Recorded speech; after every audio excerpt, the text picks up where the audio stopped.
दोस्तों, बिहार विधानसभा में मॉनसून सत्र चल रहा है, खूब हंगामे हो रहे हैं। लेकिन अगर आप सत्ता पक्ष की भाषा को सुनिएगा आपको शर्म आएगी। जी हां, माथा पीटने का मन करेगा। नमस्कार, आप देख रहे हैं द राजनीति का विशेष सेगमेंट खबर और विश्लेषण। मैं हूं आपके साथ यासूब रजा। दोस्तों, इसे ओवर कॉन्फिडेंस कहा जाए या फिर फ्रस्ट्रेशन कहें। दोस्तों, कुछ डिप्टी सीएम सम्राट चौधरी के दिमाग में उस वक्त चल रहा था जब बिहार विधानसभा में नेता प्रतिपक्ष तेजस्वी यादव बोल रहे थे। तेजस्वी यादव एसआईआर पर बीजेपी और जेडीयू को आईना दिखा रहे थे, बता रहे थे, सवाल पूछ रहे थे कि इस प्रक्रिया का मतलब क्या है ठीक चुनाव से पहले। और वहीं दोस्तों, उस पर सीएम नीतीश कुमार मंद मंद मुस्कुराते हुए सुन रहे थे। लेकिन पता नहीं क्यों दोस्तों, नीतीश कुमार से जूनियर डिप्टी सीएम सम्राट चौधरी बौखला गए और बौखलाहट में ऐसी हद पार कर दी कि भाषा की जो गरिमा होती है उस गरिमा को ही तार तार कर दिया, उसे भी पार कर दिया। तू तड़ाक पर उतर रहा है। अब देखिए, आरजेडी चीफ लालू यादव तो विधायक नहीं है और वैसे भी राजनीति की दुनिया में अब वो उतने एक्टिव नहीं है जितने पहले सक्रिय थे, जितने एक्टिव थे। अब लालू यादव स्वास्थ्य कारणों से राजनीति में उतने एक्टिव नहीं है। अगर लालू यादव एक्टिव होते तो सम्राट चौधरी ने जो उनके बारे में हिमाकत की वैसी हिमाकत तो वो नहीं कर पाते। लालू यादव को दोस्तों राजनीति के बड़े से बड़े चौधरी लालू यादव के सामने पानी भरते नजर आते हैं। और फिर ये वाले चौधरी की क्या हैसियत, क्या बिसात, क्या औकात। दोस्तों, अक्सर होता है जब किसी के सामने कड़वी बात कह दें तो उनका असली चेहरा दिखता है और वो बौखला जाता है। तेजस्वी ने बीजेपी और जेडीयू को उनकी राजनीति का असली चेहरा दिखा दिया। और वहीं दोस्तों, जवाब नेता सदन ने नहीं दिया, उनके जूनियर सम्राट चौधरी इसका जवाब देने लगे। अब सम्राट ने तेजस्वी की ओर ईंट फेंका और तो इस पर तेजस्वी भी उन्होंने घुमाकर इसे तरीके से पत्थर फेंका कि सम्राट चौधरी बैठने को मजबूर हो गए। आप अजीत अंजुम जी को देखिएगा, अजीत अंजुम उनके यूट्यूब चैनल पे जाइएगा, कैसे फर्जी साइन कर रहा है, कैसे फर्जीवाड़ा हो रहा है, कैसे फॉर्म को अपलोड किया जा रहा है without any document, without voters they don't know कि उनका भी फॉर्म जो है जमा हो रहा है कि नहीं हो रहा है। एक बार जरा देख लीजिए। और आपकी सरकार ने, माफ कीजिएगा, एक ईमानदार पत्रकार को जो ग्राउंड रियलिटी का चेक कर रहा था उस पर आप लोगों ने एफआईआर करा दिया। आप अजीत अंजुम जो दिल्ली से आया, जो सच दिखा रहा है, आप कौन होते तय करने वाले? आप कौन होते हैं तय करने वाले? जो फर्जीवाड़ा आप कौन होते? देखिए पत्रकार, जिसका बाप जो है अपराधी हो बिहार का, वो क्या बोलेगा? आप क्या बिहार का लुटेरा हो, लुटेरा। शांति बना रखिए, शांति बना रखिए, बैठिए बैठिए, शांति बना रखिए, बैठिए बैठिए, शांति, अरे बैठिए ना, बैठिए, शांति बना रखिए। अरे बोला ना उन्होंने, बैठिए ना। अरे इन्होंने कहा ना जो कहना है, बैठिए। अरे इनकी मदद में आप क्यों आ रही, सक्षम है ही, बैठिए। अरे बैठिए ना, बैठ जाइए, बैठ जाइए, बैठिए बैठिए बैठिए।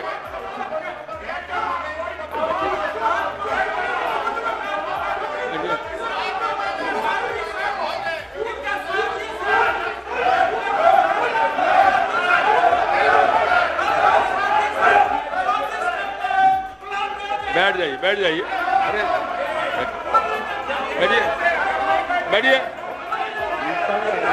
बैठिए बैठिए ना, बैठिए ना, बैठिए बैठिए बैठिए बैठिए, सब लोग बैठिए, सब लोग बैठिए, सब लोग बैठिए, सब लोग बैठ गए, बैठिए। ज्यादा जोर से बोलोगे सब लोग बैठ गए तो गीला हो जाएगा। बैठ जाइए, बैठिए, गीला हो जाएगा, बैठो।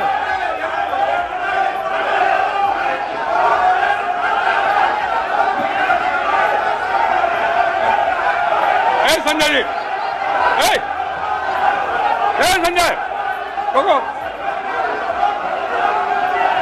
और उधर तेजस्वी यादव ने स्पीच के दौरान यह बात कही कि आप अजीत अंजुम जी के यूट्यूब चैनल पर देखिएगा एसआईआर प्रक्रिया में कैसे फर्जी साइन हो रहा है, कैसे फर्जीवाड़ा इस पर दिखाया जा रहा है, कैसे तमाम फर्जीवाड़ा इसमें हो रहे हैं। और ये सच दिखाने पर आपकी सरकार ने एक ईमानदार पत्रकार पर एफआईआर कर दिया है। इस पर खिसियाकर डिप्टी सीएम कहते हैं कि वो फर्जी हैं, वो फर्जी पत्रकार हैं और आपके आदमी हैं। तो तेजस्वी यादव कहते हैं आप कौन होते हैं साफ तय करने वाले, आप कौन होते हैं डिसाइड करने वाले। इस पर सम्राट चौधरी बिल्कुल बौखला गए और बोल बैठे जिसका बाप अपराधी है वो क्या बोलेगा, उसकी क्या बिसात, क्या हैसियत होगी। दोस्तों कुल मिलाकर तेजस्वी की जुबानी सम्राट चौधरी सच सुनकर साफ तौर पर तलमिला गए और अपना आपा खो बैठे। तेजस्वी यादव के पिता उन तक पहुंच गए, शर्मनाक बयान दे डाला।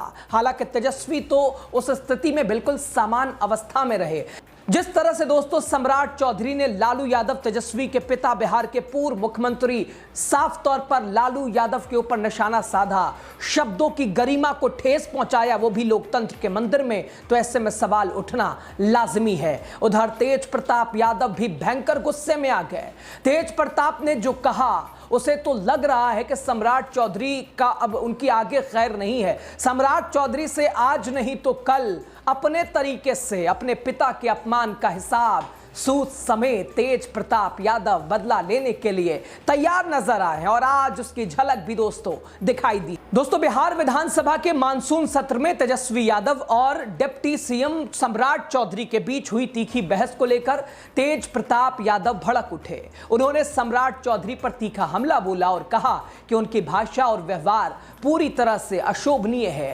तेज प्रताप यादव ने कहा कि अगर हम इस सदन में होते तो उनका बुखार उतार देते, उनकी पूरी तरह से उन्हें ऐसा जवाब देते कि वो बोलने से पहले 100 बार सोचते। ये लोग डरपोक हैं, बहस और तर्क में जवाब नहीं दे सकते, इसलिए आप शब्दों का इस्तेमाल कर रहे हैं। तो दोस्तों सुना आपने तेज प्रताप यादव ने क्या कहा, बुखार वो उतार देते।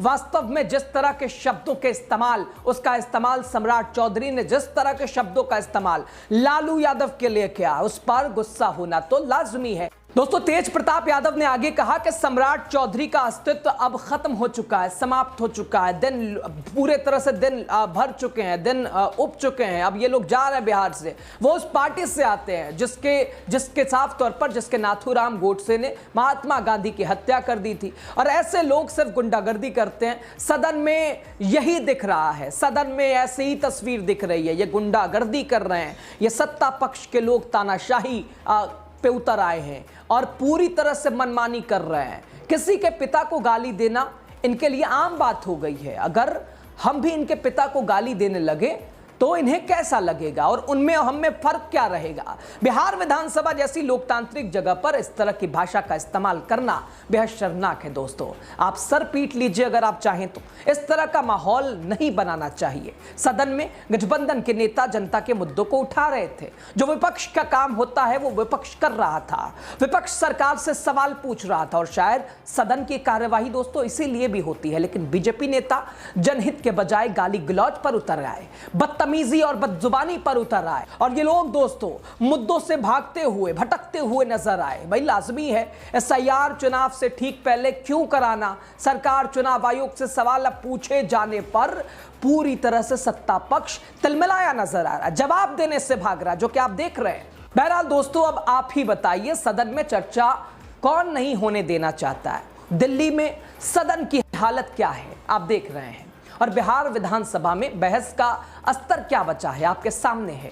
तेजस्वी यादव ने क्या गलत पूछा भाई। उन्होंने साफ तौर पर एक पत्रकार के साथ जो हुआ, जिस पर साफ तौर पर एसआईआर की सच्चाई जिसने उठाई, बिहार के लोगों को उसने दिखाई, उसी के बारे में बात की ना, तो इसमें क्या गलत किया तेजस्वी यादव ने। क्या इस पर सवाल पूछना तेजस्वी यादव का गलत हो गया। सरकार को उचित जवाब क्यों नहीं देना चाहिए था। लेकिन सम्राट चौधरी तो गाली देकर ही पूरी तरह से लाइमलाइट में आना चाह रहे थे।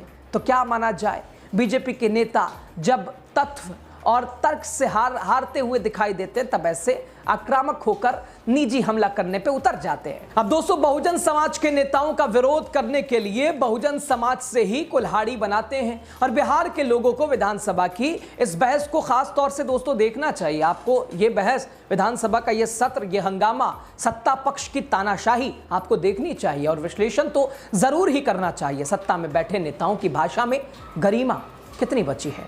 बहरहाल दोस्तों, इस खबर पर आप क्या सोचते हैं? सत्ता पक्ष की तानाशाही के ऊपर, बिहार चुनाव से पहले SIR की प्रक्रिया के ऊपर और तेजस्वी यादव के पूछे गए सवाल के ऊपर आप क्या पूछते हैं? कमेंट के जरिए अपनी राय हमारे साथ जरूर साझा कीजिएगा। बहुत शुक्रिया।